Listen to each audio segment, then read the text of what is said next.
আজ আমরা কথা বলবো এমন এক সংকট নিয়ে যেটা শুধু সীমান্তের ইস্যু নয়, এটা বাংলাদেশের জাতীয় নিরাপত্তা, সমাজ আর ভবিষ্যৎ প্রজন্মের জন্য সরাসরি হুমকি। মিয়ানমারের রাখাইনে সক্রিয় আরাকান আর্মি, যারা একসময় বিদ্রোহী দল ছিল, তারা আজ এশিয়ার নতুন নার্কো পাওয়ার হাউস।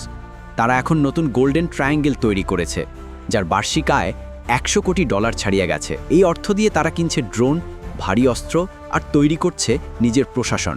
সমস্যা হলো, এই পুরো নেটওয়ার্কের মূল এক্সিট রুট এখন বাংলাদেশ। টেকনাফ কক্সবাজার সীমান্ত তারা ব্যবহার করছে মাদক পাচারের হাইওয়ে হিসাবে।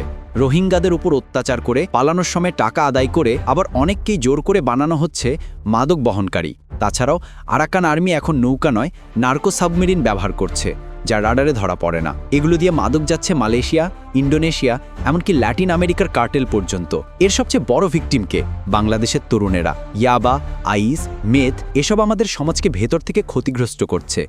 পরিবার ভাঙছে, অপরাধ বাড়ছে, শিক্ষা কর্মজীবন নষ্ট হচ্ছে। একটা পুরো প্রজন্ম ঝুঁকিতে। বাংলাদেশ কি সত্যি হুমকিতে?